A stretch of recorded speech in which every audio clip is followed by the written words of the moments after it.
Muy bien, entonces, como les contaba, el objetivo fundamental es el mejoramiento de prácticas pedagógicas a partir de procesos de razonamiento y comunicación. ¿Con qué? Para este caso, y lógicamente en muchos, con estrategias metacognitivas en la resolución de problemas en el pensamiento numérico, que es el caso particular de este ciclo, que sin embargo es un objetivo que puede ser común a toda una fase de desarrollo y de aprendizaje de cualquier niño. Estas estrategias tienen que estar permanentemente en el radar de un docente, de una institución o de un grupo de directivos docentes. ¿Qué vamos a buscar nosotros con esta STS? Identificar estrategias cognitivas y metacognitivas en la resolución de problemas. Allí hay una serie de diferencias que es bueno que se puedan establecer precisamente para plantear la mejor estrategia. Y lógicamente orientado a generar ambientes de aprendizaje con orientaciones didácticas para la resolución de problemas en el pensamiento numérico, que en esencia ha sido parte de lo que hemos venido hablando esta mañana.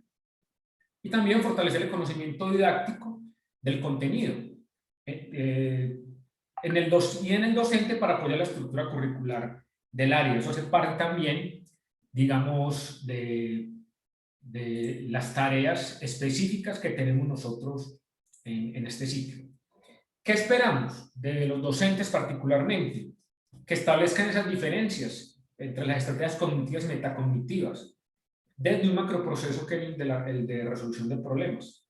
¿En qué? En el marco del pensamiento numérico, que hace parte, digamos, de una de las primeras estructuras que queremos que se tenga en cuenta en este ciclo. Y también que el docente incorpore a sus ambientes de aprendizaje orientaciones didácticas con este tema. Pero que además reflexione sobre la importancia de la transposición didáctica para la formulación de los planes del área de matemáticas. Mire, aquí quiero detenerme unos segundos simplemente para fortalecer lo que les dije ahora. O sea, el concepto está, seguramente muchas de estas cosas los hemos visto, pero es el momento, como todos, de aplicarlo. O sea, tenemos que llegar al momento de aplicación, de establecer realmente este tipo de estrategias y que el docente también sea consciente, como lo decíamos ahorita. Y un tutor o una tutora lo decía ahorita, no lo recuerdo, sobre el papel del docente, en el que es el primer responsable de comprender esto que le estamos tratando de llevar al niño. Si el docente no entiende esto, difícilmente lo va a poder llevar. Como lo hablábamos ayer en la STS del lenguaje, el docente difícilmente podrá hablar de literatura, de propiciar espacios en el marco de la literatura, si él no ha asumido eso también como su propia disciplina, si no se ha entrado a conocerla. Lo mismo hace parte del pensamiento de las matemáticas, no solo de las matemáticas, sino del pensamiento mediado por las matemáticas, que es lo que finalmente queremos que suceda con un docente favorecedor y con un niño que sea autónomo y crítico con su proceso de aprendizaje. Siendo así, pues digamos que también tengo una estructura para esta STS, un momento de exploración, de estructuración, de práctica, transferencia y cierre. O tratar de ser pues ágiles, o la tengan en la hojita que les propuse ayer para que hagamos algunos ejercicios y básicamente para que tratemos de indagar y profundizar en el marco de esos procesos de razonamiento, en el marco de la resolución de los problemas. Ahora, en el marco de esta estructura exploratoria, ¿qué diferencias se encuentran entre las estrategias metacognitivas y cognitivas? ¿Será que es lo mismo? ¿Será que no es lo mismo? ¿Cómo abordarlo en el marco de lo que pasa con los niños y niñas de nuestras instituciones? Pues habrá que hacer ciertas diferencias, ciertas estrategias y ciertas inquietudes. Por favor, miren esta pirámide. Miren esta pirámide. Esta pirámide nos está dando una información, no es numérica. Esta información no es numérica, sin embargo, la de la derecha sí tiene unos números. Por aquí me están diciendo cómo abordo el camino para esto, ¿cierto? Por favor, yo quiero que se tomen un minutico y complétenla. Y en un minutico hablamos, en 40 segundos, traten de completar, completen, pues. Con su hojita que tienen ahí, completen.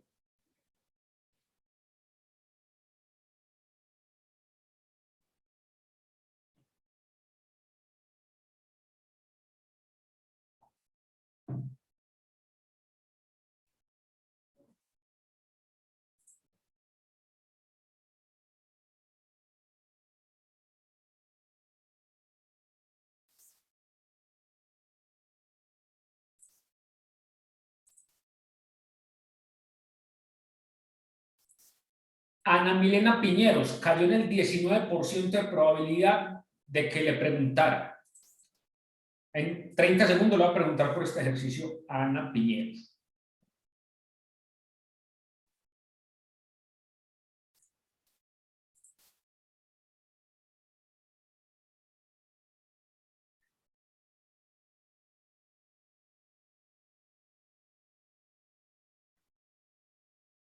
Ana, ¿estás lista? Se voló.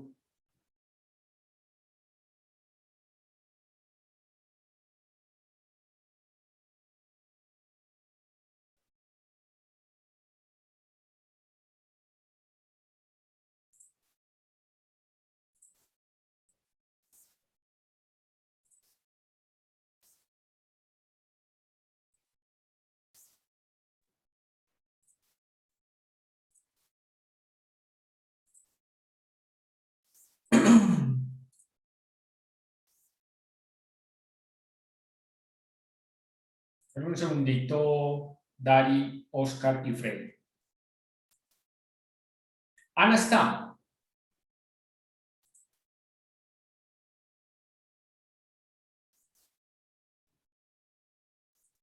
Profe, estoy pensando. Venga, pare ahí. Siga pensando. El profe es un acosador. Díganos cómo está pensando, Ana, que precisamente de esto se trata. ¿Cómo está pensando? ¿Qué entiende en esta pirámide? ¿Qué entiendes aquí? Pues, profe, yo entiendo que debo buscar en la base, o sea, 4 números que sumados me den los 3 que siguen Ana, y que luego estos. ojo, ¿qué entiendes acá en esta pirámide? Que aquí no estamos buscando nada. Aquí me está planteando algo. ¿Qué ves allí? Pues que debo encontrar la incógnita de los números que hacen falta en los círculos que están vacíos. O sea, debo buscar la incógnita. Ojo, recuerden lo que estamos hablando. Primero, tratar de comprender un planteamiento. Entonces, mire el planteamiento. Si esto es así, si esto es así, ¿esto qué me está diciendo acá? ¿Qué me está diciendo aquí esto, Ana?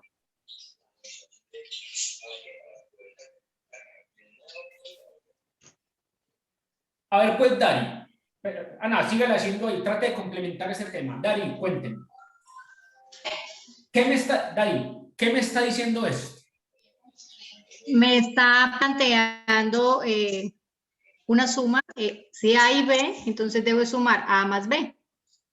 Es lo que uno observa. O sea, que aquí tenemos dos cosas, en este caso A y B. A y B. Y que este cuadro superior me representa la suma de estos dos conceptos. ¿Sí o no? Sí, señor. Esto es lo que me refleja a mí este planteamiento. Este es el planteamiento. Entonces, Sí, en el marco de ese resultado, en el marco de este planteamiento, Oscar, cuénteme usted qué está haciendo aquí en esta pirámide. Acá Sí, señor. Como los dos cuadros de abajo tienen que dar el de arriba, es decir, 16 más Contame, Oscar, discúlpame, simplemente para efectos de ilustración. ¿Por qué esto me tiene que dar esto? O sea, ¿de dónde sacaste esto? de la condición que me están dando de A más B. Exactamente. Aquí tenemos la condición, no me están pidiendo resolver nada, me está ahí contando algo que lo estoy llevando de una manera interpretativa a este asunto donde sí tengo que buscar una serie de resultados. Entonces, ¿qué pensaste aquí, Oscar? 16 más 13 igual a 29, que da el resultado de arriba. ¿Y aquí qué pasa? Ahí tendría que dar 16, entonces tenemos 6, faltaría 10. En este círculo. Correcto. Muy bien. El círculo que está ¿Y aquí qué pasa?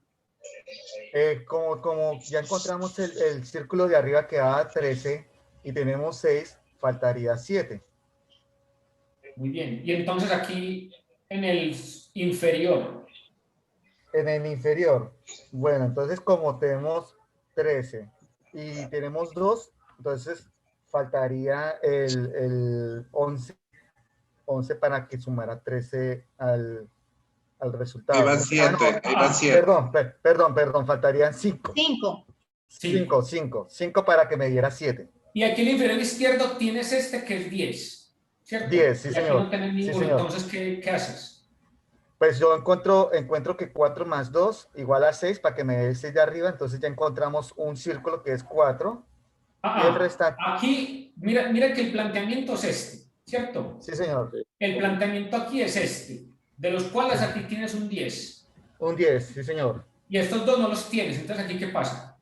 Pues yo encuentro entonces con el 6, para encontrar el 6 del superior tengo 2, entonces tengo que ver que 4 más 2 me da 6. Entonces el círculo del lado derecho sería 4 y el del lado izquierdo entonces por ende sería 6 para que me diera 10 del superior. Exactamente. Muy bien. Entonces, mire, ¿por qué estos ejercicios? Disculpen, yo miro aquí me está levantando la mano, qué pena. Ok. ¿Por qué estos planteamientos? Porque son planteamientos que nos llevan, entre otras cosas, a sobrepasar de cierta manera lo numérico, pero que me lleva a hacer un pensamiento distinto en cuanto al razonamiento con operaciones básicas. ¿Por qué? Que en caso de que se cometa algún error, el mismo problema me sirve para ayudar a controlar el error. Si un niño o una niña piensa que aquí era 7, aquí me dice que es 5, tengo este que es 10, y si el niño me dice aquí que pone 5 y pone 5, no está resolviendo el mismo problema de este triángulo como lo plantea el postulado. No se lo acepto. ¿O qué le digo? ¿A quién quiere? Que debe tener en cuenta los otros cuadros, que está el 6 primero y un número que al sumarlo con el 2 me debe dar 6. Que hay otro triángulo metidito. Debe tener en cuenta primero los datos que le están dando.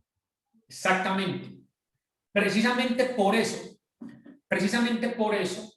estamos haciendo énfasis en la comprensión de un problema, en la comprensión de un postulado y ese tipo de situaciones, cómo llevo a reformularlas, cómo llevo a plantearlas precisamente para minimizar el tema producto de un solo resultado, sino que haga parte de un proceso complementario de razonamiento un poco más complejo, pero que sirve también para ayudar a otras formas de desarrollar un problema.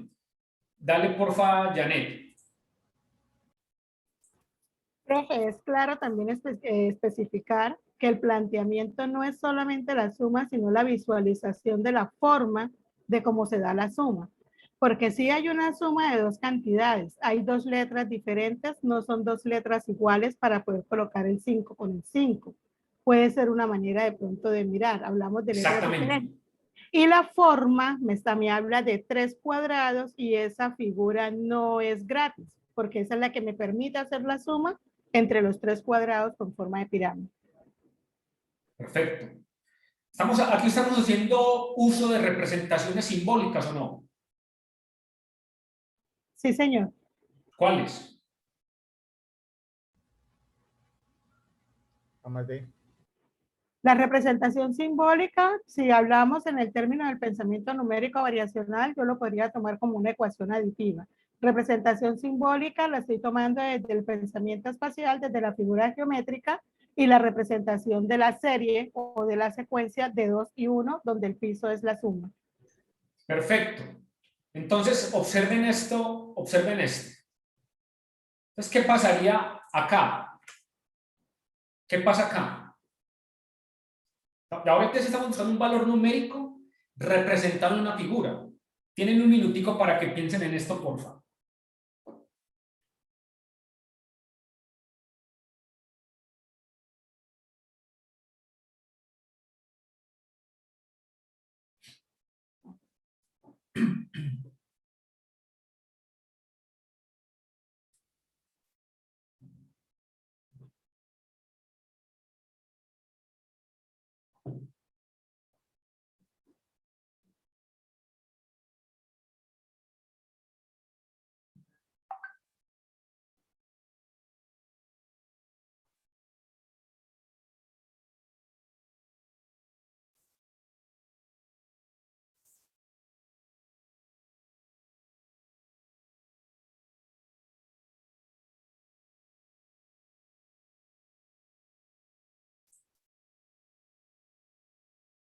Marta quiere participar en esta.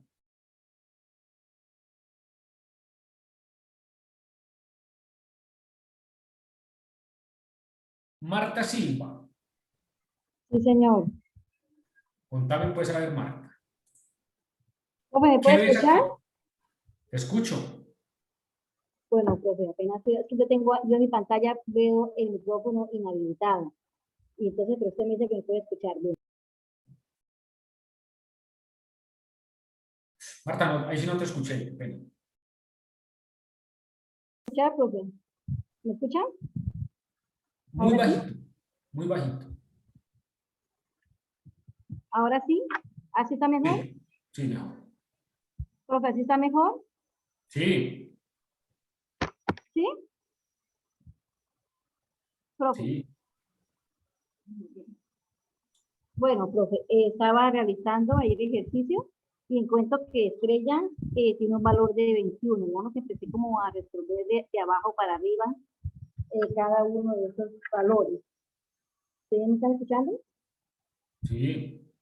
Bueno, entonces, Sí, señora. digamos que resolviendo la última ecuación, entonces encontramos que la estrella pues tiene un valor de 21 y ahí pues empecé a devolverme, ¿no? Si estrella es 21, eso quiere decir que el círculo es 3, ¿no? Y si círculo es 3, entonces rombo debería ser 15, ¿no? Y si rombo es 15, entonces cuadrado debe ser 7, ¿no? Así. Bien, Bueno, Marta. Una pregunta para todos. ¿Sí?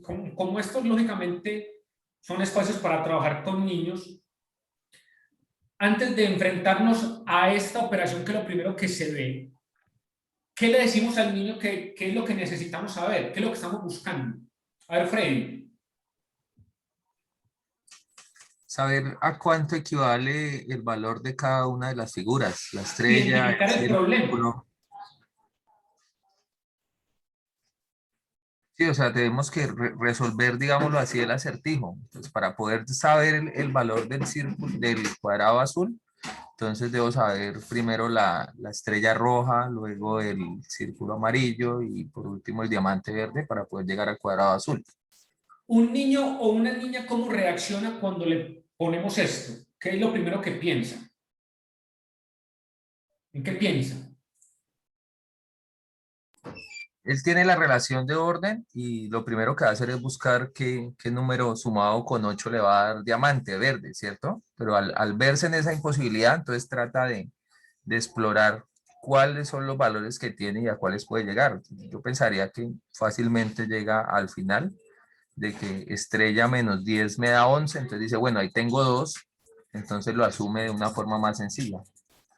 Si este ejercicio, por ejemplo, esta operación la pongo acá de segunda o tercera, ¿se va a poder llegar al mismo resultado o no? ¿Van a Claro. tener una forma de pensar como lo pensaron quien lo hizo de abajo hacia arriba o no? Sí, claro, sí, claro. ¿Va a ser un poco más complejo o es igual? Depende de la edad. Depende de la edad del niño, el razonamiento que tome. Mira el contexto de la pregunta, de la situación, problema que se le está dando y mira las posibilidades. Por ejemplo, un niño de menor edad puede practicar el ensayo y error, ¿sí? Y después de tanto tiempo se llega a dar cuenta, mira, me están dando una pista que es muy clave, que es la parte de la estrella. Y entonces ya Exactamente. después de tanto ensayo y error llega a esa pista. Pero esa pista, llegar a esa pista, ¿qué significa? Que se hizo una lectura muy lectura. específica de lo que está pasando en este planteamiento. Entonces, aquí estoy leyendo rombo, círculo, estrella, veo un número. ¿Ve? Aquí me están dando una pista muy significativa para poder encontrar este tipo de resultados. Encontrar ese tipo de incógnitas, digamos, ¿a qué me lleva a pensamientos más avanzados en matemáticas? ¿Esto qué es? Encontrar una incógnita. ¿Qué es eso en matemáticas? Álgebra. Eso es Álgebra, ¿cierto? Es un Álgebra. pensamiento algebraico. Y esto, precisamente... Son ecuaciones. Exactamente, llegar a unas ecuaciones básicas, un pensamiento algebraico que implica la representación numérica y simbólica. Para eso A este tipo de cosas es lo que estamos invitando a que suceda en este espacio de exploración, de que la forma de pensar, de interactuar con nuestros niños, puede estar basado en aspectos mucho más sencillos, más cortos, pero que representen mayor significado en el momento de empezar una operación o en el momento de razonar. A eso es lo que queremos llevar, no solo a los docentes, sino también a los niños en trabajos de STS como estos. En esa medida, miren, alguien me está levantando la mano, qué pena, compañero, me disculpen. Profe Jorge, Sí. Profe Jorge, una parte ahí en cuanto al ejercicio anterior en comparación con esto, ¿no? Digamos, revisando pues ahí la diferencia en el planteamiento anterior, donde los dos bloques de abajo, la suma de los dos bloques de abajo se da al bloque de arriba. Entonces yo pensaba en la posibilidad de plantear esto al niño no con letras, sino con números. Entonces, si uno plantea el ejercicio con el número, tal vez hemos pensado en 8 más 3 y arriba colocar el 11, seguramente encontrar la respuesta para resolver la pirámide grande y eso ha sido más inmediata que con las letras, pues pensando en lo que los niños manejan del significado de las letras. Entonces, ahí yo decía, bueno, entonces, ¿cómo se haría para que el niño pueda entender que efectivamente lo que está diciendo, esa condición de que si A más B da, esa condición que la pueda entender, porque en ese digamos, momento de tener, pensando en niños tal vez como de cuarto, quinto, que no manejan todavía como ese lenguaje algebraico, pensar encima de letras pues, no es una consideración. Entonces, digamos, yo diría, bueno, ¿cómo lo pondría yo? Entonces yo diría, yo lo pongo con números y más adelante, bueno, yo vamos a pintar en cualquier número que puede ser una letra. Digamos, como pensando, porque yo estoy pensando como en esa reacción de los profes, pero es que los niños no saben sumar letras, y es que aquí, entonces es como pensando en esa transición que pudiéramos hacer primero con números y luego seguir haciendo la construcción para decirles, bueno, puede ser cualquier número, lo vamos a llamar a los números. Y entonces luego, ya con la figura, es un poco más bonito. En ese segundo ejercicio se ve un poco más bonito porque son figuras distintas. Entonces ahí lo que ve es que A es una figura, B una figura y simplemente arriba es otra figura diferente. Entonces ahí es, digamos, como las distintas maneras como demostrar esas diferencias en símbolos algebraicos. Mire, Marta, usted le ha dado algo que nosotros precisamente queremos no atacar, sino que precisamente que se pueda comprender mejor. No solamente pasa con rectores, pasa con padres de familia, pasa con muchos de nuestros colegas. Es que los niños no saben sumar, no saben restar, no. Los niños no les hemos enseñado a pensar, a descifrar estructuras del pensamiento que los pueda ayudar a entender operacionalmente algo. O sea, nuestra tarea va relacionada en la forma en la que llevamos a los niños a que puedan comprender procesos de razonamiento. Y dentro de ese proceso de razonamiento posterior aprenderán a sumar, aprenderán a restar, pero lo han comprendido. Y ese es el tema hacia donde nosotros queremos ir. Para continuar, compañeros, observen esto. Prueba Saber 2017. Componente numérico, competencia, comunicación, razonamiento y resolución de problemas. Promedio de porcentaje de respuestas incorrectas para el componente numérico. Grado tercero, 73%.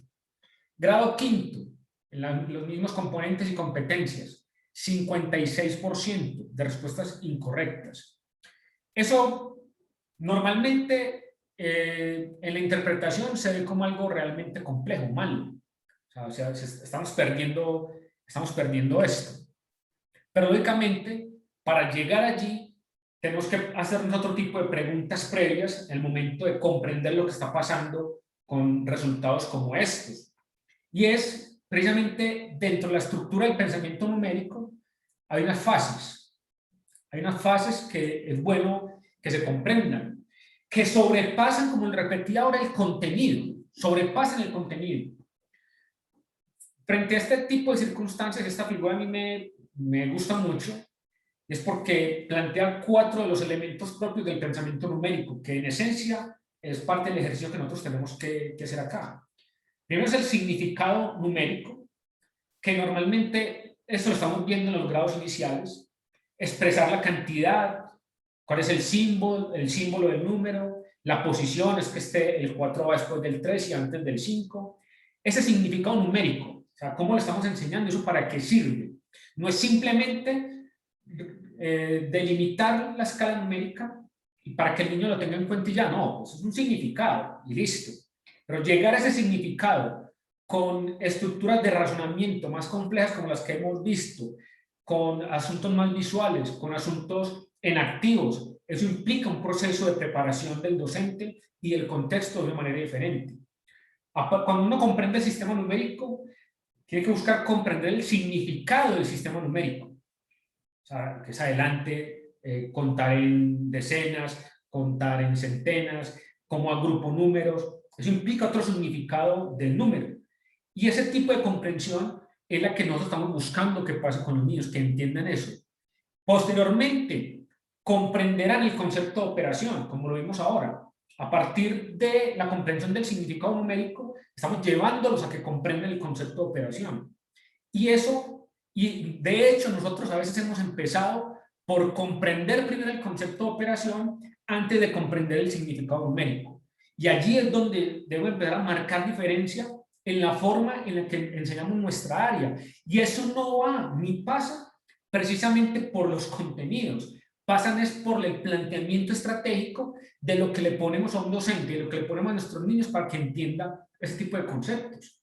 La tarea de primaria es esta: entender estos 4 momentos: el significado numérico, el sistema numérico, la comprensión del concepto de operación y el cálculo con números y aplicaciones de números.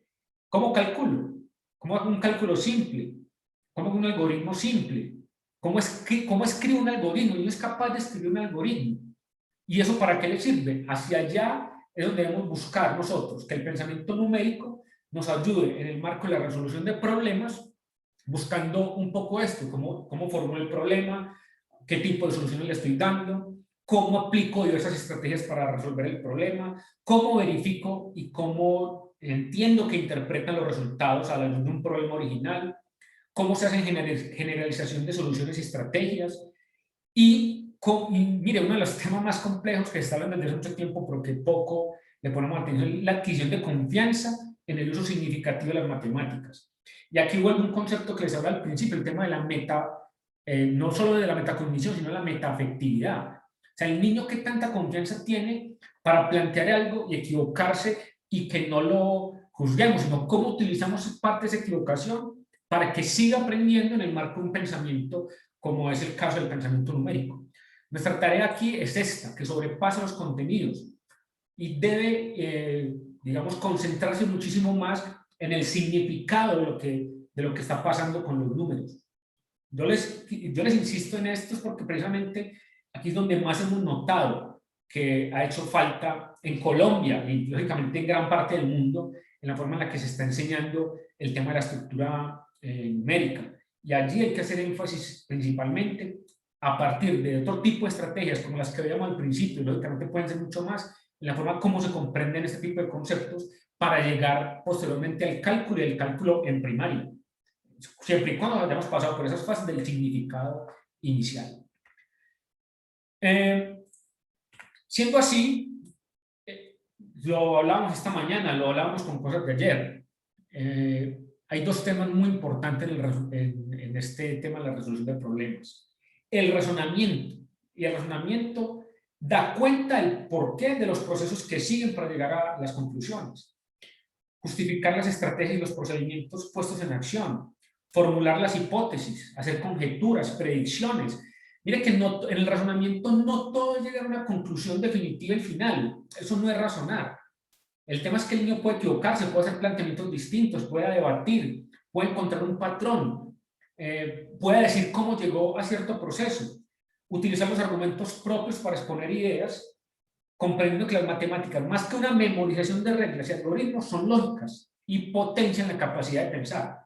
Mira, aquí nuestra compañera formadora, Sonia, que ha aprendido a molestarme con el tiempo con el tema de las matemáticas. Entonces me manda cosas, me manda cosas graciosas de las matemáticas. Ayer me mandó una cosa verdaderamente graciosa de las matemáticas, que aparte de ser graciosa, es lo que finalmente uno comparte mucho. Me mandó un video de un humorista que decía que él decía en su historia que le tomó mucho miedo a las matemáticas cuando en el bachillerato un profesor de matemáticas le presentó a un árabe, le presentó a Baldor, y que no encontraba en ese libro más que problemas, pero que se dio cuenta de la efectividad del libro cuando al final vio que tenían las respuestas. Entonces él ponía las respuestas, pero el profesor se le devolvía porque el profesor no le interesa el resultado, le interesa el procedimiento.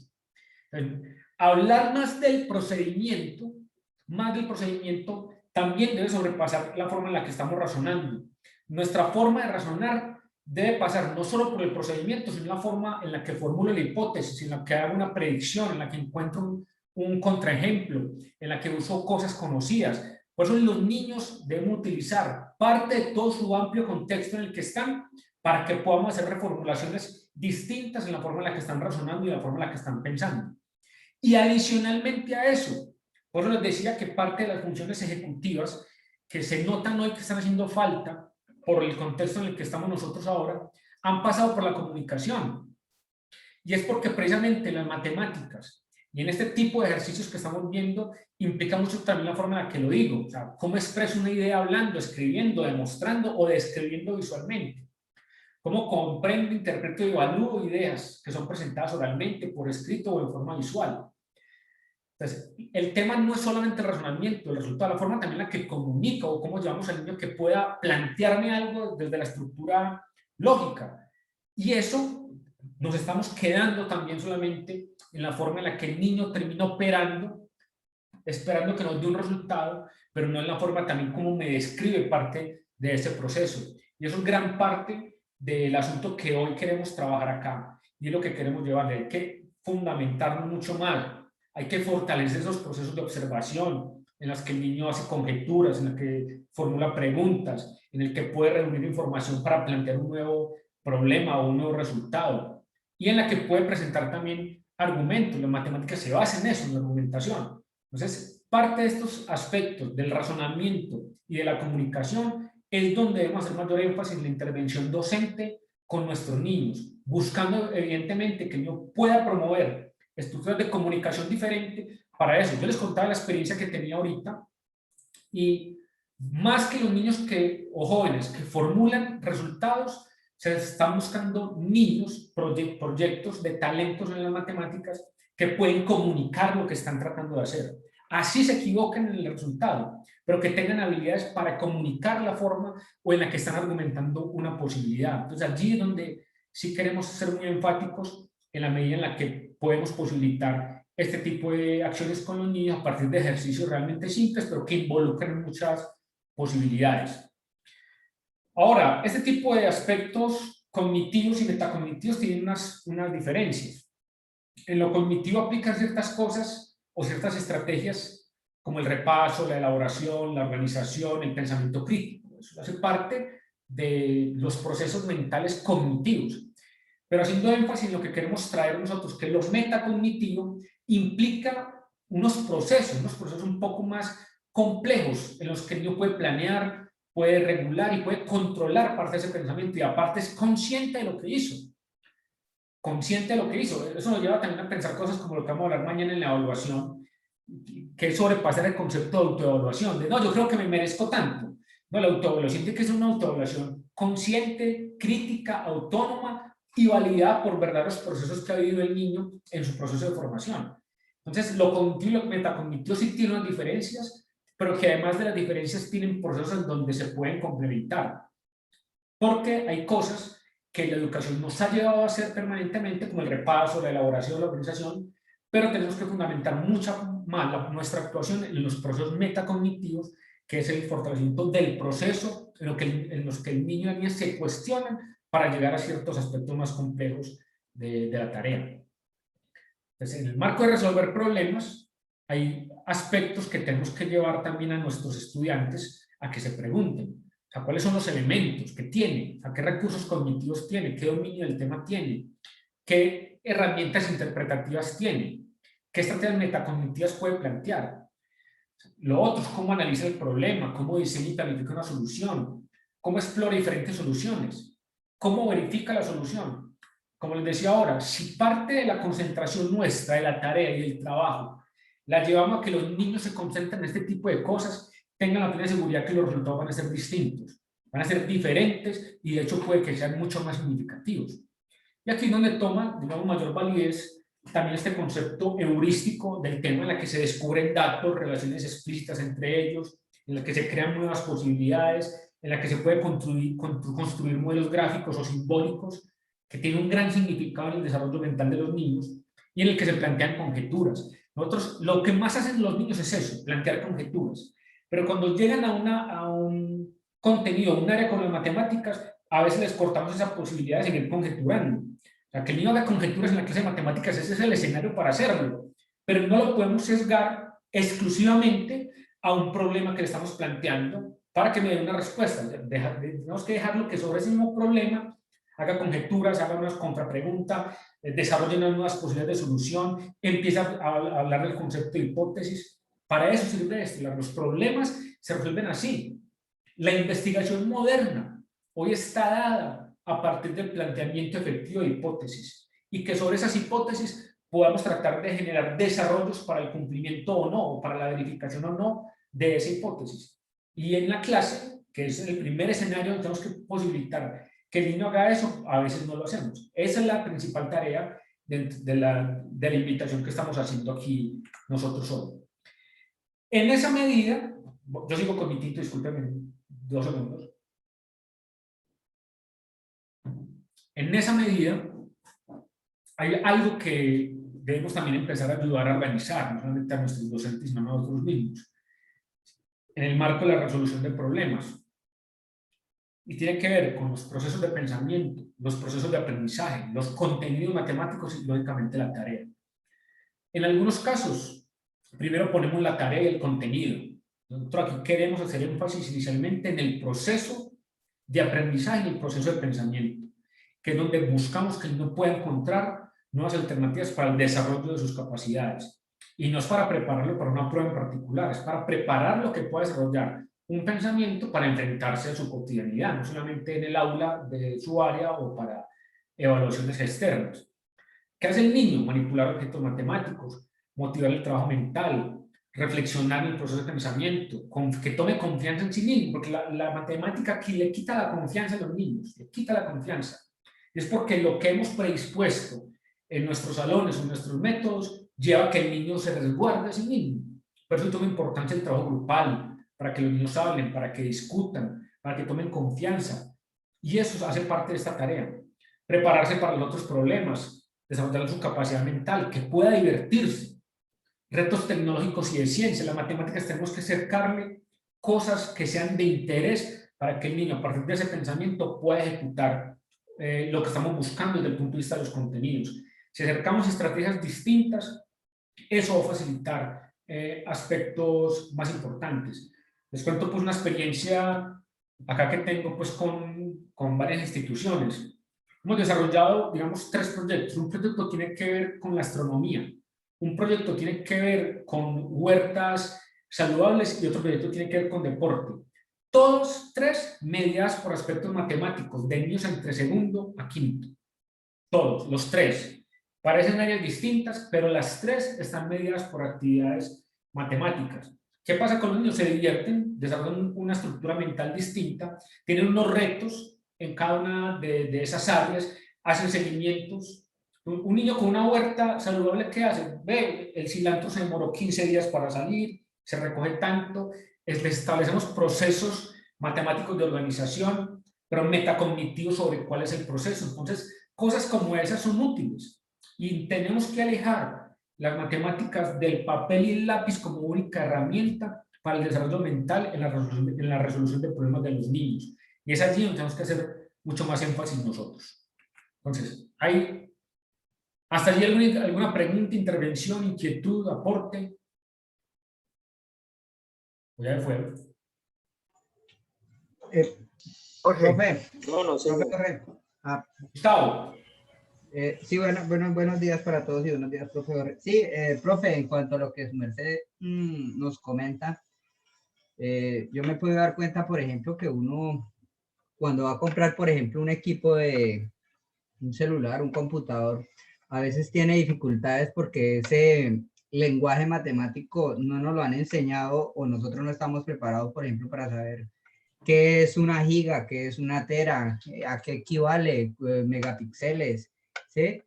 Entonces, yo pienso que el pensamiento numérico debe verse desde o sea, el número desde esos o sea, desde eso que se está manejando y de eso que es el nuevo contexto al cual nos estamos enfrentando en el mundo. Siempre le hemos visto solamente el número como número, como un código, pero no lo hemos visto en el uso que se le da dentro de la Un sociedad. significado. El significado, sí, señor.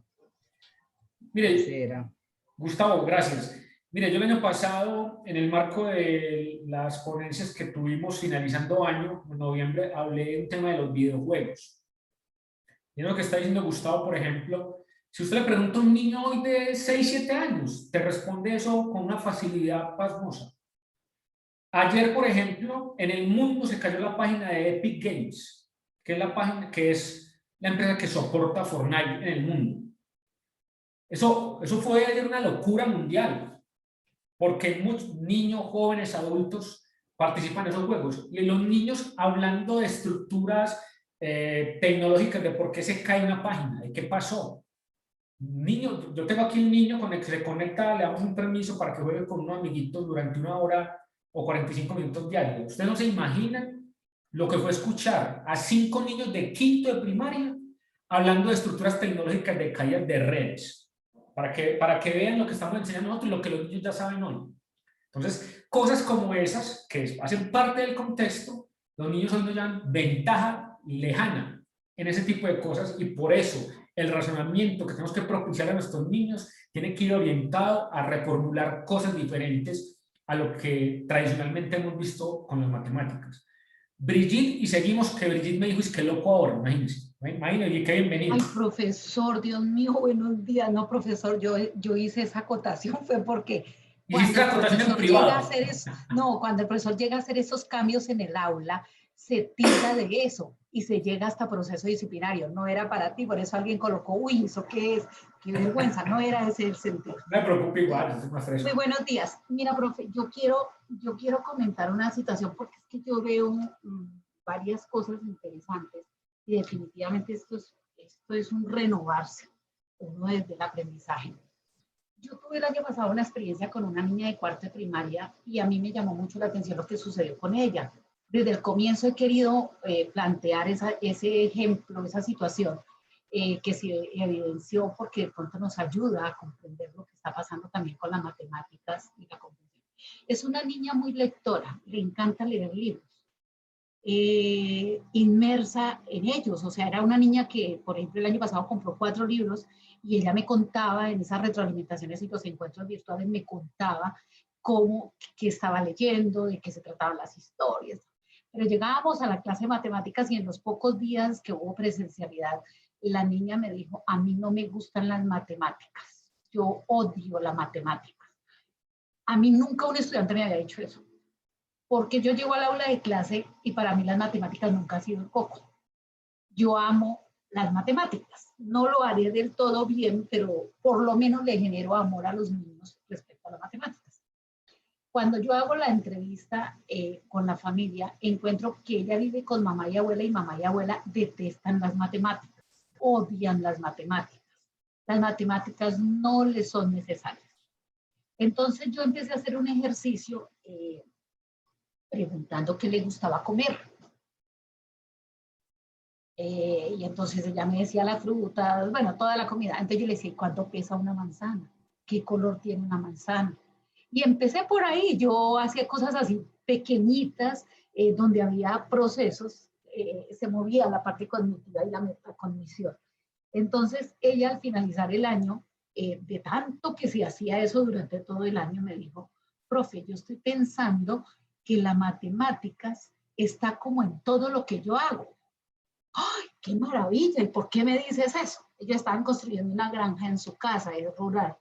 Estaban construyendo una granja en su casa, entonces yo le preguntaba por la cantidad de semillas que sembraban, cuánto tenía el terreno, cómo estaban haciendo los surcos, todo eso le preguntaba yo, qué cantidad de abono le colocaban, y yo dejaba ahí, yo nunca decía, esto es matemáticas, nunca le insinué a la niña nada más. Cuando ella me respondió al final de año, yo dije, bueno, por lo menos se colocó una cápsula de amor y de sentido, de relación con la vivencia diaria de la familia y de ella, de ver la importancia de las matemáticas como está.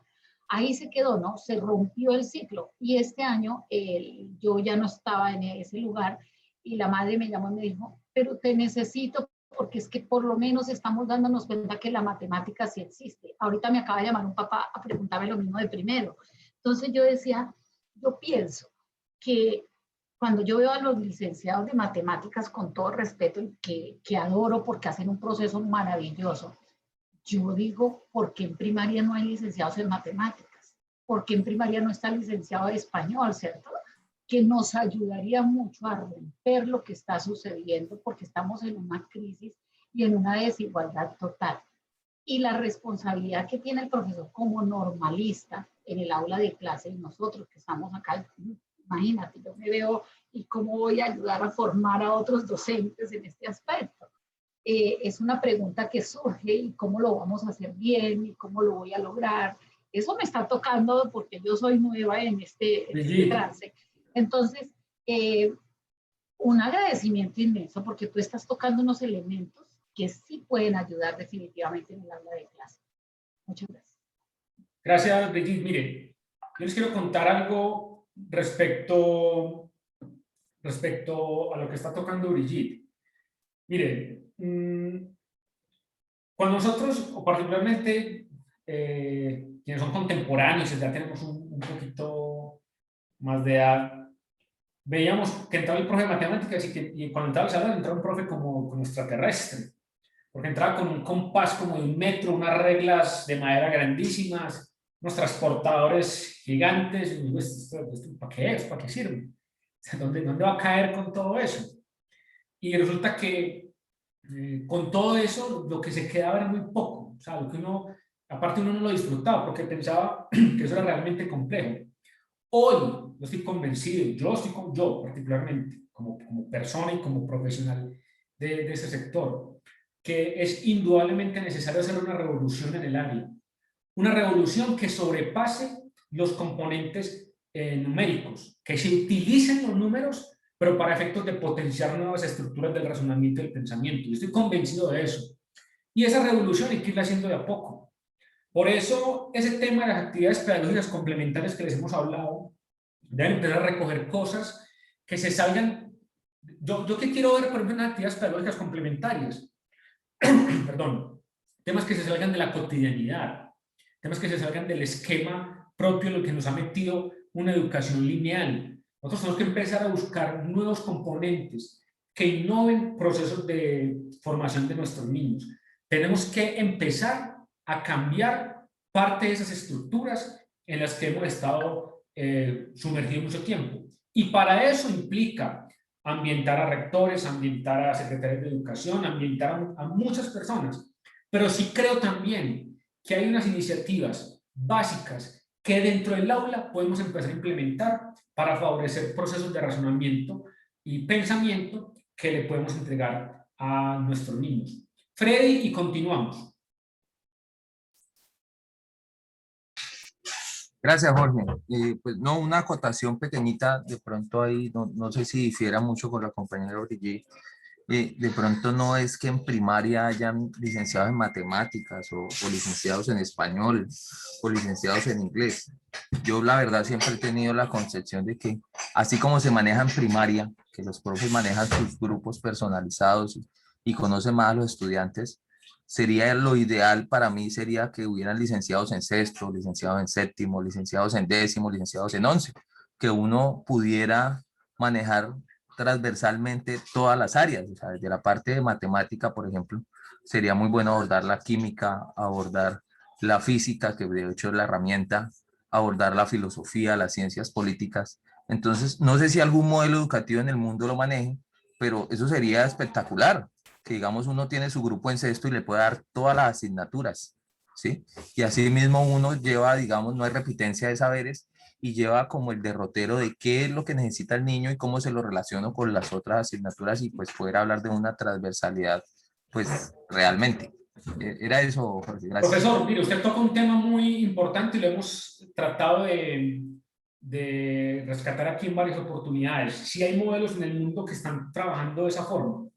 Corea del Sur, por ejemplo, Finlandia, por ejemplo, están hablando de estructuras de pensamiento de esa forma. en la que simplemente usted tiene un grupo de niños y empieza a favorecer espacios de aprendizaje en la que directa e indirectamente empiezan a tratar temas de diferentes áreas, saliéndose del esquema tradicional y rígido de los contenidos.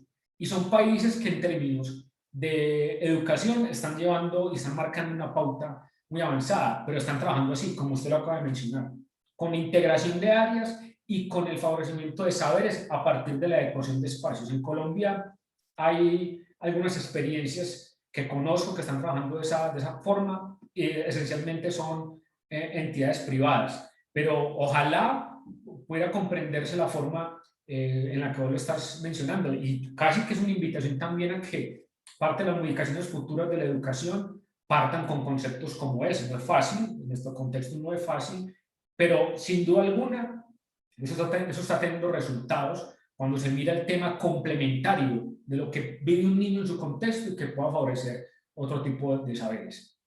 Ahora, para ir cerrando, Óscar, ahorita te doy la palabra, hombre. Discúlpame ahí un segundito. Mire, en el marco de la situación que se da en el aprendizaje de las matemáticas asociadas al pensamiento numérico, hay formas en las que el niño puede encontrar cosas, o sea, que es una fuente primaria, que es una fuente secundaria, donde me apoyo para tocar cosas y demás. Y eso lo vamos a ver a partir de un pequeño ejercicio que plantean muchos de nuestros textos. La Mesa Nacional de Matemáticas escogió para efectos simplemente de ejemplificar lo que queremos hacer. Y son cosas en las que a partir de un solo ejercicio podemos ver muchos. O sea, qué se hace para generar agrupamiento de números, cómo se comprende multiplicar un número, que multiplicar un número es porque se da repetidas veces, cómo se resuelven diferentes tipos de problemas que involucran varias operaciones, si se tiene claro el concepto de unidad, decena o centena, si sabe contar o no, y que hay estructuras numéricas que se pueden hacer saliéndose solamente del problema operacional de un problema y yendo a entender un problema mucho más grande que involucra la lectura, la comprensión del problema, la operacionalización y la verificación del dato. Entonces, este ejercicio se llama la aventura del oro.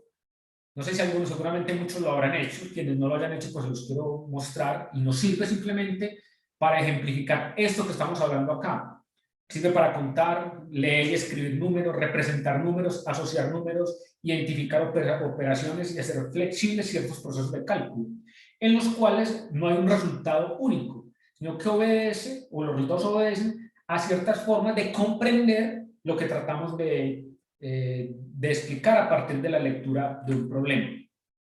Esto los mostré ahorita sobre el tema de las etapas para la resolución de problemas. Bueno, aquí cada uno tiene su hojita, ¿cierto? Les voy a leer este problema y van a tratar de hacerlo. Y vamos a discutir un poquitico con el problema y con eso nos vamos yendo. Entonces, miren el problema lo que plantea. Preparen su canoa para una misión importante que se les confiará.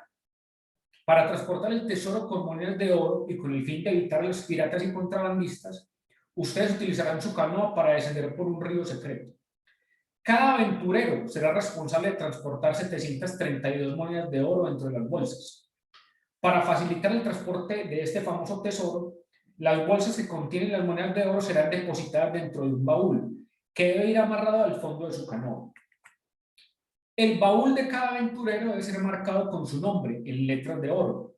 El aventurero debe pagar 5 monedas de oro por cada letra de su nombre para escribirlo en su baúl.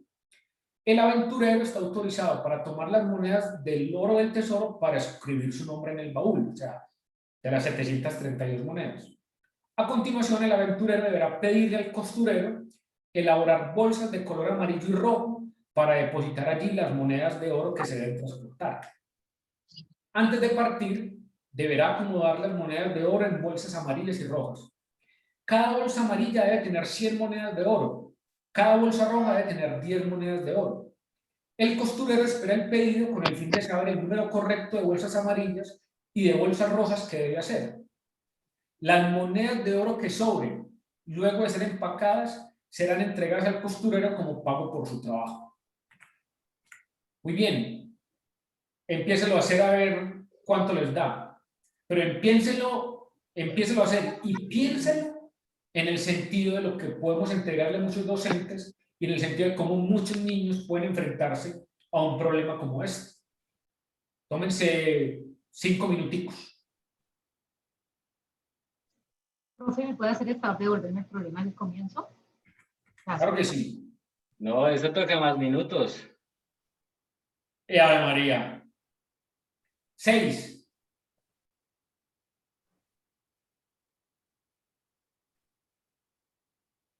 Tienen 732 monedas. De las 732 monedas pueden utilizar monedas para escribir su nombre. Cada letra de su nombre utilizar 5 monedas.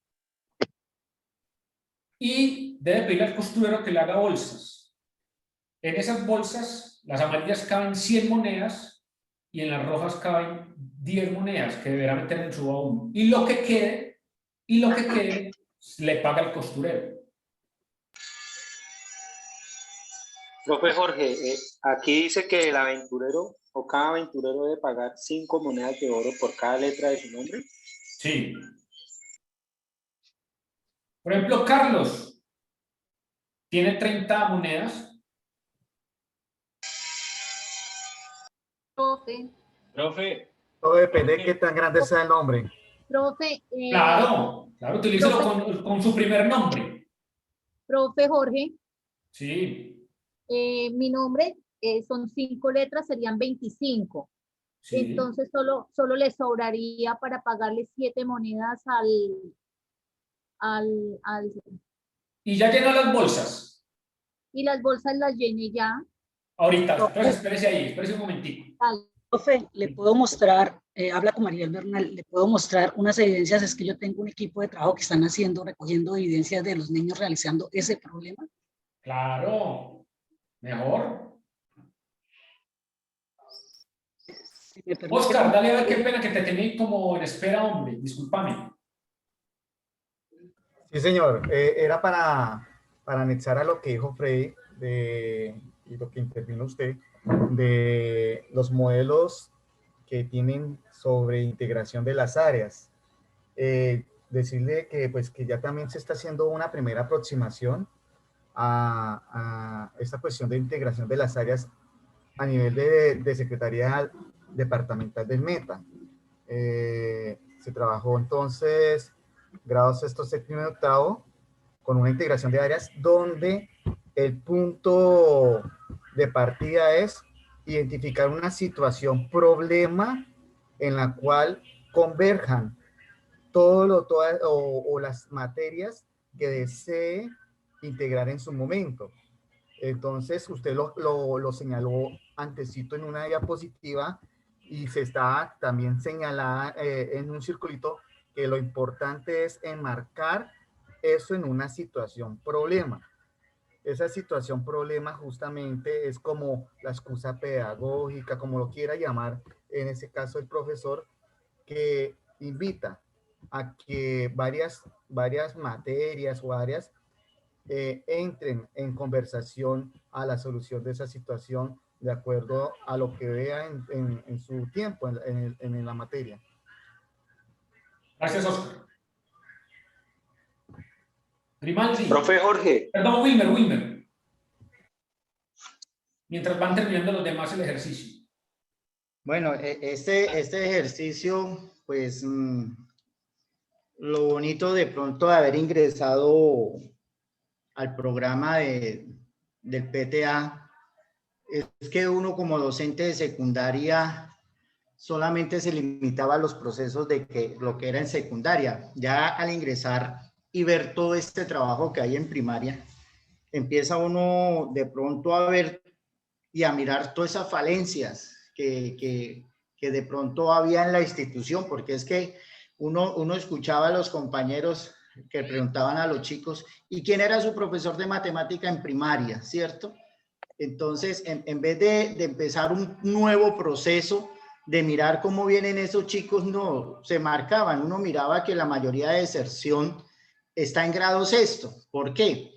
Porque es que hasta el grado quinto viene la misma docente desde que los cogió desde primerito los lleva hasta quinto. Ya en grado sexto, cuando entran, se encuentran con 15 elefantes, 15 paredes, 15 docentes, diferentes formas de pensar. Entonces ahí es donde el niño entra en un gran caos de ver toda esa cantidad de docentes. En algunas instituciones han empezado la rotación de los docentes en grado tercero para ir sacando esa problemática del estudiante de que ya se vaya asociando a demás docentes. Hablaba un compañero, sí, uno ve esa falencia de docentes licenciados en primaria. Hay instituciones que los tienen, como hay instituciones que no los tienen. Yo veía el caso de una compañera que ese título de la UPTC, que uno hubiera sido en esta época, sería espectacular, donde salía como docente de licenciado en lenguas y licenciado en matemáticas, 2 en 1. Yo le decía a la profe, wow, usted va a ser la que me va a ayudar en primaria. Me dijo, no, yo me quedo en transición. Entonces yo le hacía esa pregunta, profe, si por este título que tú has obtenido es para que usted explore muchas cosas.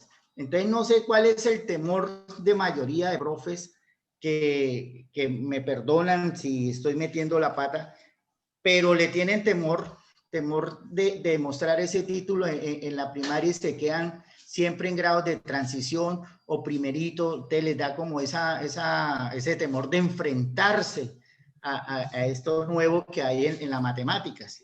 Entonces, ella me decía, porque una de las profes me llamó, que profe Grimaldi, con lo de la aventura del oro, ¿hay única respuesta? Yo le decía, no, porque tiene que trabajar los niños en grupo, yo le decía, siempre y cuando tiene que buscar de que ellos trabajen un nombre primero y después hagan ese trabajo con los demás nombres para que ellos vean cuál es la diferencia, ¿cierto?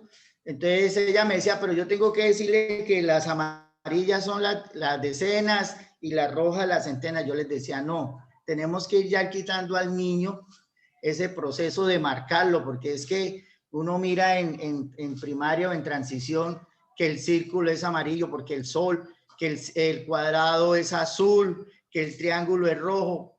Cuando les trabaja a ustedes figuras que le cambian los colores, entonces esa experiencia se la hacía con el Tangram, porque el niño a veces lo estamos llevando a que él codifica. Pongamos con el Tangram con colores, lo armaban rápido. Usted le quitaba los colores al Tangram y el niño de una vez se bloqueaba. ¿Por qué? Porque es que el niño hoy en día ya viene codificado. Él por colores le saca a usted las actividades rapidísimo, pero usted ya lo lleva a otra parte del proceso y el niño de una vez se bloquea. Entonces, esa es mi interpretación de referente, que porque yo le decía a la rectora, déjeme dictar en primaria, me decía, no, porque es que usted concursó y está en secundaria, porque es tan bonito trabajar con estos chicos y llevarlos a esas actividades. Vamos, yo los llevé a la construcción del Tangram, porque ese es uno de los proyectos de la institución, de esa construcción geométrica, ¿cierto? Y llevarla a las matemáticas. Entonces, ahí yo les decía, profe, aquí también se puede trabajar la parte aleatoria, se puede trabajar la parte variacional, se puede trabajar, mejor dicho, con los juegos, porque es que un proyecto que yo tengo es la didáctica de los juegos hacia las matemáticas. Entonces llevar los pentominos llevarlos a sexto, séptimo y octavo, el cubosoma.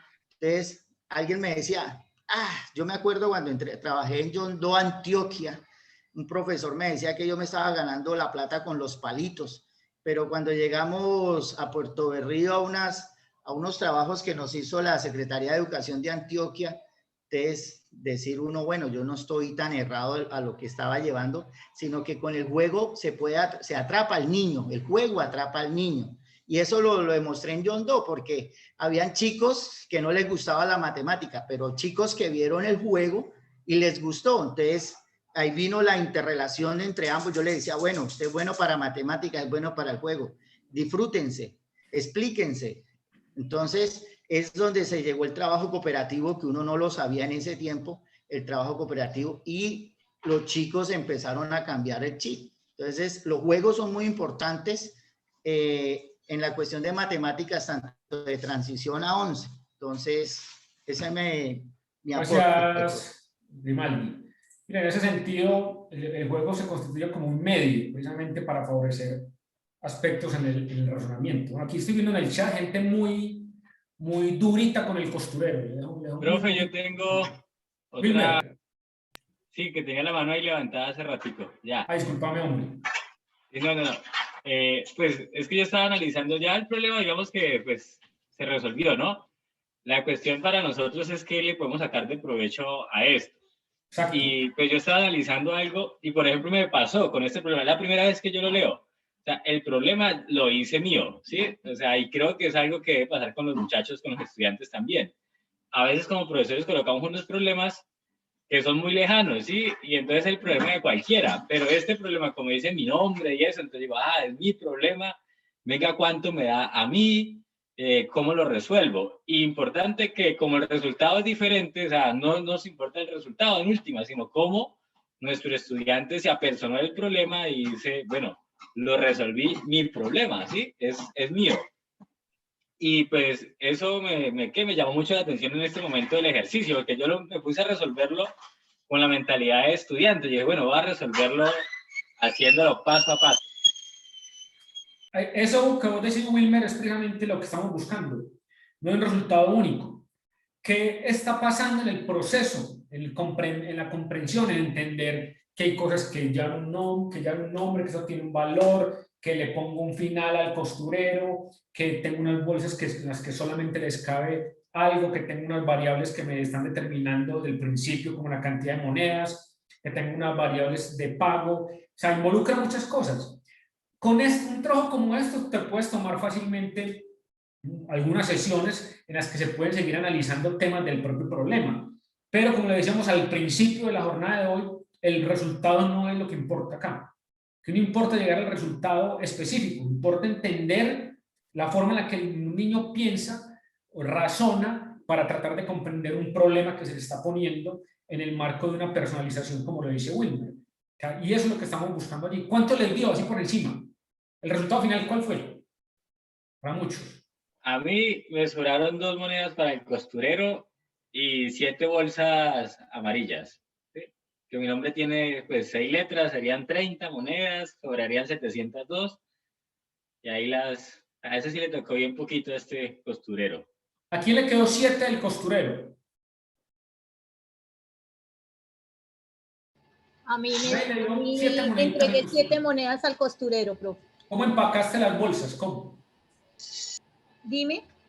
¿Cómo empacaste las bolsas? Pues como mi nombre son 5 letras, serían 5 por 5, 25, y realicé 7 bolsas y le entrego 7 monedas al costurero y no me quedaron bolsas rojas. Perfecto. ¿Alguien le dio diferente a 7? Profe, con mi nombre, Carlos. Sí.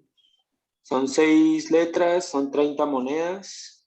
Hice 7 bolsas de 100 y le entregué 2 al sastre. Usted fue también de los achapaditos con el sastre. 2 moneditas. Pobre man, no le tocó más. Bueno, muchachos, vean. Mano de obra barata. Increíble. Y aparte lo pusieron a coser de las rojas.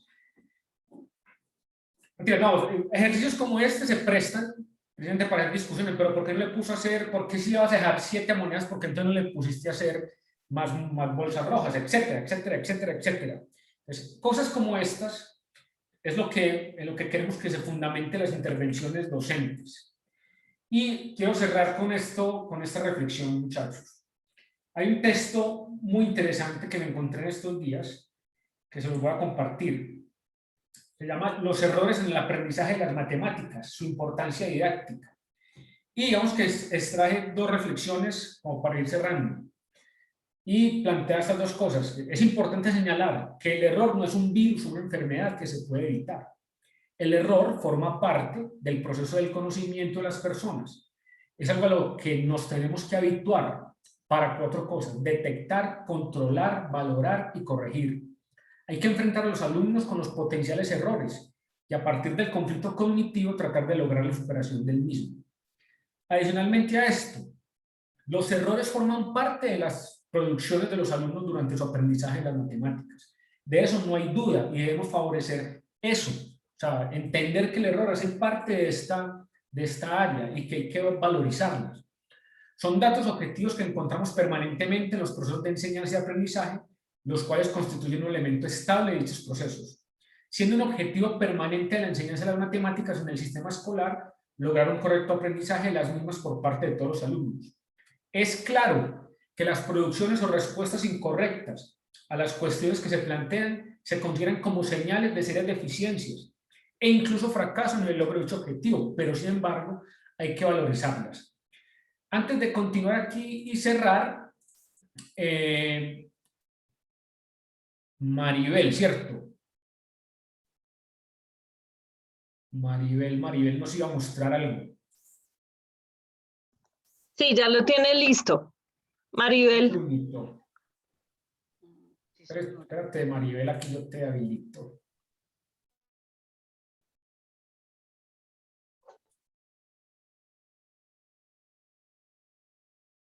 Se me perdió Maribel, ¿sí?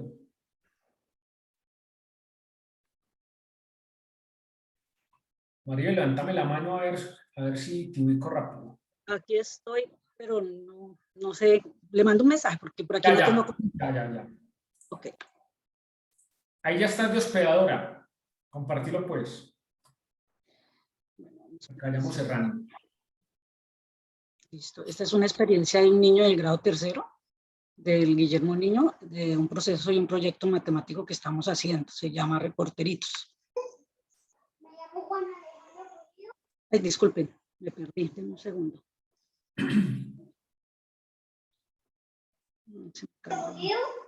Ya estamos en la aventura de hoy. En el cobre 732 monedas de oro. A cada letra de mi nombre toca 5 monedas de oro. 1, 2, 3, 4, 5. Sumado todas estas monedas me da 45. La resta. Aquí, como el número 2 no se puede.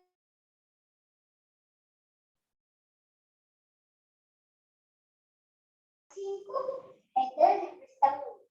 Y esto convierte en 12.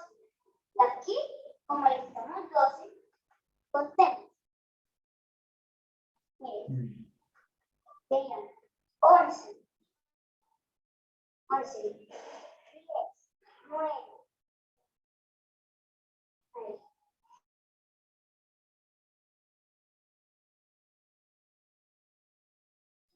Y serían 7.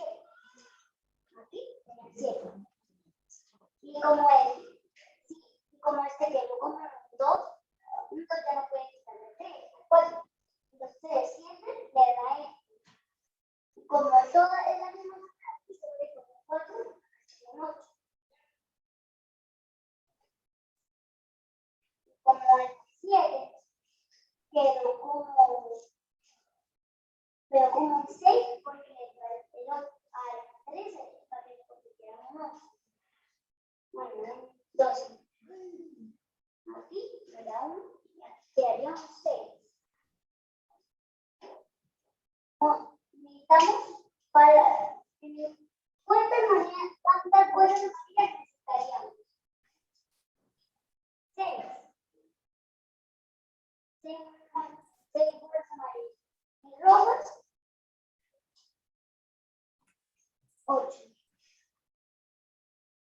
¿Y cuánto le pagaríamos al descubridor por hacernos la bolsa? ¿Le pagaríamos? 7 monedas de oro. Pues sí, queda todo. Listo, profe, esa es la experiencia. También quedó. Bien, bonita, muchas gracias. Eso precisamente es lo que se busca. O sea, que el proceso reflexivo del niño sea más amplio, que sobrepase la operación y que pueda disfrutar entendiendo las otras cosas que están pasando pues, dentro del contexto del problema. En esa medida, pues ya para ir cerrando, mis queridos amigos, me gustaría un par de reflexiones, ojalá de personas que no hayan intervenido, que quieran contar algo de la experiencia de hoy, particularmente concentrada en el tipo de estrategias que se pueden implementar, que podrían utilizar y que podrían mejorar para fortalecer ese tipo de prácticas pedagógicas en la institución o en las instituciones para las cuales trabajan. ¿Quién quiere hacer un par de intervenciones ya para que vayamos cerrando?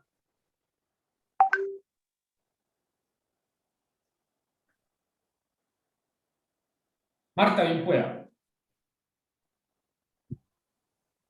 Profe, pues compartir un poquito de una experiencia espectacular de un profe de la escuela cuando estábamos en la presencialidad. Y es que él aplicaba un modelo de María Montessori y consiste justamente en trabajar sobre el error. Y entonces, ¿él qué hacía? Proponía una situación, problema, y decía, uno, piensen, a ver, ¿cómo se puede resolver? Entonces cada niño empezaba a revisar de qué manera resolvían. Y luego cada niño empezaba a decir, profe, ahí toca hacer una multiplicación. Otro decía, ahí toca hacer una división. Entonces él simplemente aceptaba de alguna manera esa respuesta. Listo, usted dice que multiplicación, está bien, venga para acá, cuéntenos a veces multiplicación. Y el niño empezaba a resolver y empezaba a darse cuenta, no, profe, no es multiplicación. Entonces no es, iba y se sentaba. Entonces de pronto venía otro que digo, no, hay que hacer una resta. Entonces venía y lo hacía. Y entonces el niño mismo, la clave de las 5 cosas, que es una cosa que me parece muy chéverísima, es que el mismo niño se daba cuenta, no, profe, no es una resta. El profe no se lo decía, el niño lo descubría. Entonces es aquí interesante que él mismo hace esa reflexión y es precisamente ese proceso de metacognición de que me está proponiendo hoy y que me parece pues, muy, muy interesante, y es que el mismo niño descubra el error, pero naturalmente hay que llevarlo en ese camino de que él pueda descubrir ese error. Entonces el profe le decía, ¿se da cuenta que no se resta? Entonces, ¿qué es lo que hay que hacer? Entonces venía otro, sí. Entonces cada niño, y ya en el siguiente ejercicio, cada niño ya estaba un poco más, digamos, pensante en qué respuesta iba a dar a partir de esa experiencia anterior. Entonces, eso de verdad me parece mágico. Naturalmente, pues ahorita que estamos en este proceso, él me decía, no, Marta, es que en este contexto de la virtualidad es muy difícil hacerlo. Definitivamente necesitamos llegar al colegio porque es que así yo no puedo, yo no soy quieto, yo no sé, y es que ese proceso de que estoy comentando, difícilmente se puede llegar a la virtualidad, pero bueno, igual yo traté de hacerlo, porque no se puede ver esas reacciones, no se puede ver digamos, esa emoción también, la que el profe quiere transmitir, y también la que el niño también quiere transmitir, no se puede identificar acá, que es muy importante, pero le hago unas adecuaciones. Gracias, Marta. Mariori y Susana. Maribel, se te quedó el audio encendido. ¿A quién? A Maribel. Ya lo cerró, ya. Bueno, un punto importante ahorita que estaban hablando del profe Jorge y de los compañeros es sobre el error. El error, cuando un estudiante comete un error, es porque vemos que hay un interés de aprendizaje. ¿Qué ha pasado? Que el estudiante se equivoca en un ejercicio y el profesor simplemente le tacha todo y le dice, está mal, ya, sacó bajo, sacó 1, sacó 2, bueno, el sistema de calificación que esté utilizando. ¿Qué hace el estudiante? Pues no se le valoró el esfuerzo, tampoco hubo un proceso de evaluación formativa donde se le explica dónde está cometiendo el error. Entonces, ¿qué hace el estudiante? Por pura supervivencia académica, va y busca un estudiante el cual siempre le ha ido bien y va y se lo copia y lo pasa, y entonces así sigue y sigue y sigue a sus otros grados, ¿sí? Entonces, cuando un estudiante comete el error, nos está demostrando pues que quiere y tiene un interés de hacer un ejercicio, de solucionar una situación. Entonces, ahí es donde entra la evaluación formativa, que es fundamental, decir dónde está el error, en qué, cuál es el proceso para mejorar y realmente haya un aprendizaje, porque de resto se convierte de qué compañero voy a copiar para pasarle al profesor. Entonces, precisamente, Mario, mañana vamos a ver un poquitico de evaluación y sobre todo evaluación en el contexto en el que nos encontramos. Hay que mirar otro tipo de alternativas que sean más, no más llamativas, pero que sí sean más significativas, precisamente entendiendo lo que estamos viviendo nosotros actualmente. Y hacia allá pues vamos a tratar de migrar y entender parte de la evaluación, no como un proceso frío, como lo hablamos en el ciclo de apertura, sino como un proceso que verdaderamente fortalezca los procesos de enseñanza-aprendizaje. Entonces, y con contenidos como los que hemos visto ahora, que favorecen múltiples posibilidades para el pensamiento y el razonamiento, la evaluación también tiene que ir ligada a ese tipo de cosas que estamos favoreciendo. ¿Usted cómo evalúa la lectura de un libro, de una estructura literaria? ¿Que se lo leyó? ¿O que lo entendió? ¿O qué? ¿O lo mismo pasa con un problema matemático? ¿Cómo valoras eso? Por el resultado final. Hay un ejemplo muy sencillo que no es el resultado final. Es la forma en la que tratas de llegar a eso. ¿Y eso cómo lo evaluamos? Hacia allá no tenemos que llegar a pensar pues, mucho mejor este tipo de cosas y mañana lo vamos a tratar un poquitico más profundamente. Muchas gracias, Marión. Susana. Buenos días. Hola. Pues, profe, mirando todo esto que ustedes nos orientan en cada ciclo, ¿sí? Y este programa es excelente para uno docente porque la verdad, pues, personalmente siento que se aprende mucho. Pero mirando uno ya con el docente en ese acompañamiento, aquí miren lo importante que debemos de pronto enfatizar en el docente, si no tiene ese conocimiento didáctico del contenido, es la fundamentación de cada momento, porque el docente no es que sea bueno o malo, que quiera hacer su práctica mala o no, es que el desconocimiento de la fundamentación, en este caso matemáticas, hace que haya como una pérdida o el profesor se desvíe un poco y de lo que usted habla. Entonces, esa propuesta de aprendizaje significativo, muy difícil el profesor la va a asumir. ¿Por qué? Porque de pronto no tiene esa herramienta propia y desconoce cómo es el procedimiento de una competencia en la comunicación, ¿sí? En el razonamiento, cómo se razona. O sea, en qué momento yo le estoy brindando al estudiante la oportunidad de que haga eso desde una actividad netamente matemática. Entonces, es como precisarle al maestro que la fundamentación, independientemente que no sea su disciplinar, sí de pronto invitarlo un poco a leer esa estructura en qué se enfatiza el conocimiento en matemática, ¿sí? ¿Cuáles son esos conocimientos conceptuales y procedimentales que se pueden asumir en esto, o sea, para poder abordar el aprendizaje? ¡Déjalo! Es como desde ahí, desde el momento de la, perdón, desde el momento de que el maestro, de que si no tiene eso, lo que dicen los compañeros, el conocimiento didáctico del contenido, es nosotros mirar cómo podemos de pronto orientarlo a la fundamentación del área. Creo que la fundamentación es decisiva. Esa parte teórica es importante que el maestro la reconozca, pero era como mi apoyo. Susana, muchas gracias. Mira que, de hecho, en las circunstancias en las que nosotros estamos, casi que el primer miedo para posibilitar unas nuevas estrategias en la fundamentación práctica es con los docentes, con quienes tienen una relación más directa. Ese primer momento hay que hacerlo con ellos, que entiendan nuevas posibilidades, que entiendan que hay que salirnos de lo operacional, que entiendan que podemos favorecer otro tipo de cosas, que entiendan que podemos integrar áreas. Ese es el ejercicio principal. Bueno, compañeros y compañeras, yo creo que esta es la invitación que les teníamos para el día de hoy. Mañana empezamos a las 7:30, vamos a hablar de evaluación.